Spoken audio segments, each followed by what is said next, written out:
Good morning all of you. Once again welcome you all student in our Ascent online class. आज की हमारी class है class 4th के लिए और आज का हमारा सब्जेक्ट है हिंदी। आज हम हिंदी व्याकरण पढ़ेंगे। आई होप आप सबके पास हिंदी की बुक होगी, तो आप सब हिंदी की बुक निकालिए।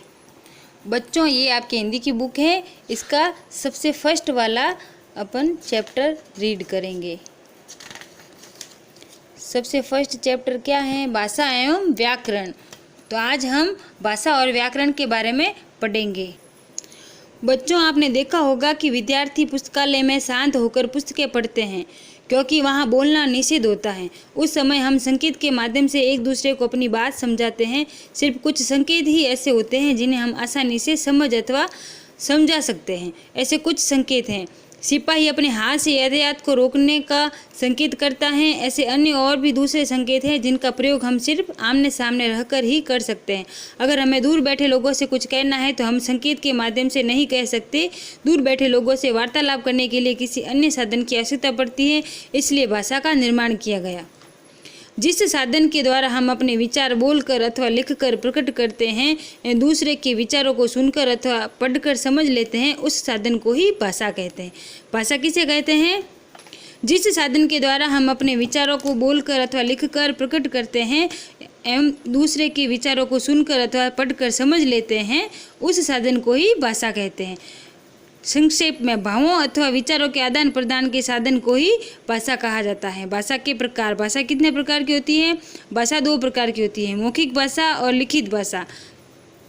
मौखिक भाषा क्या होती है? जब अपने मन के विचार बोलकर प्रकट करते हैं या दूसरों को समझाते हैं तो भाषा का यह रूप मौखिक भाषा कहलाता है। मौखिक भाषा किसे कहते हैं? जब अपने मन के विचार बोल करके प्रकट करते हैं या दूसरों को समझाते हैं तो भाषा का यह रूप मौखिक भाषा कहलाता है। पेज नंबर 6 पे आ जाते हैं, जिसमें मौखिक भाषा के कुछ उदाहरण लिखे हुए हैं। देखो, समाचार वाचिका टेलीविज़न पर समाचार बोलकर सुनाती हैं। आपके घर पे भी टीवी है तो न्यूज़ देखते होंगे, तो वहाँ पे जो बोलते हैं समाचार वाचिका होती है, वो टेलीविज़न पर अपन को बोल करके समाचार सुनाती हैं और दर्शक उन्हें समझ लेते हैं। और चुनाव के समय चुनाव लड़ने वाले नेता, ये नेता खड़े हैं देखो, तो चुनाव लड़ने वाले नेता जनता को बोलकर अपने विचारों से अवगत कराते हैं कि उन्हें वोट देने का आग्रह करते हैं। तो यह भी कौन सी भाषा हो गई? मौखिक भाषा। तो मौखिक भाषा के ये दोनों उदाहरण हैं। अब सेकंड है लिखित भाषा। लिखित भाषा किसे कहते हैं? जब हम हाथ या मशीन से लिखकर अपनी बात दूसरे तक पहुंचाते हैं तो भाषा का यह रूप लिखित रूप कहलाता है। लिखित भाषा के उदाहरण: बच्चे परीक्षा कक्ष में परीक्षा दे रहे हैं। वे परीक्षा में पूछे गए प्रश्नों के उत्तर अपनी अपनी उत्तर पुस्तिकाओं में लिख रहे हैं। तो यह लिखित भाषा का उदाहरण है। ठीक है बच्चों, तो आपने आज भाषा के बारे में पढ़ा। भाषा क्या होती है? भाषा एक दूसरे के भावों और विचारों को प्रकट करने का एक साधन है, उसे भाषा कहते हैं। भाषा के कितने रूप होते हैं? भाषा के 2 रूप होते हैं। कौन कौन से? एक मौखिक भाषा और एक लिखित भाषा। मौखिक भाषा किसे कहते हैं? जिन भावों और विचारों को अपन बोल करके एक दूसरे के सामने प्रकट करते हैं, उन्हें मौखिक भाषा कहते हैं। और लिखित भाषा किसे कहते हैं? जब हम एक दूसरे के साथ लिख करके अपने भावों और विचारों को प्रकट करते हैं, उन्हें लिखित भाषा कहते हैं। तो आज हम यहीं तक अपना टॉपिक पढ़ेंगे। ठीक है, आगे वाला जो बच्चा है, ये पीछे वाला जो टॉपिक अपने रह गया है, वो अपन अगली क्लास में पढ़ेंगे। तो आज हम यहीं तक अपना चैप्टर रीड करेंगे और आज का आपका होमवर्क। तो देखिए बच्चों, ये आपके पेज नंबर 7 है। तो यहाँ पे आपको होमवर्क करना है क्वेश्चन नंबर 2। क्वेश्चन नंबर 1 अपन नेक्स्ट वाले वीडियो में करेंगे। नेक्स्ट वाली क्लास होगी, उसमें क्वेश्चन नंबर 1 करवाएंगे। अभी आपको इस क्लास में क्वेश्चन नंबर 2 ही करना है। निम्नलिखित प्रश्नों के उत्तर लिखिए। भाषा किसे कहते हैं? उदाहरण सहित समझाइए। तो इसका आंसर आपको बड़ी आसानी से मिल जाएगा। ये रहा इसका आंसर।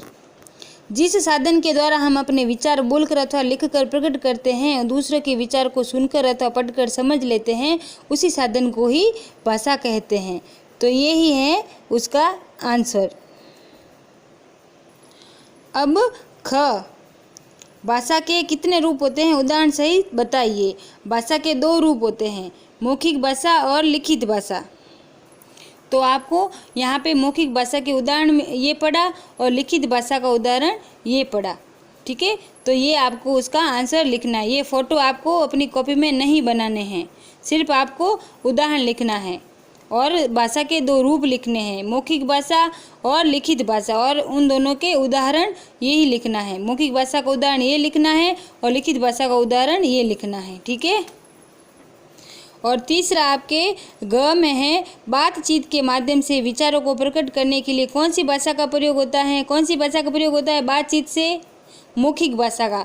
तो इसका आंसर है मौखिक भाषा, ठीक है। तो आज आपको यही होमवर्क मिलता है।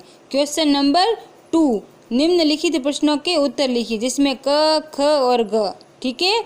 और बाकी वाले ऊपर वाला जो क्वेश्चन है और पीछे वाले जो क्वेश्चन है ये सारे आपको अगली क्लास में मिलेंगे। और आधा जो चैप्टर अपन ने छोड़ रखा है वो भी रीड करेंगे और बाकी वाले क्वेश्चन आंसर भी अपन कर लेंगे, ठीक है बच्चों। आज की यही क्लास आपके यहीं पे ख़त्म होती है। Thank you.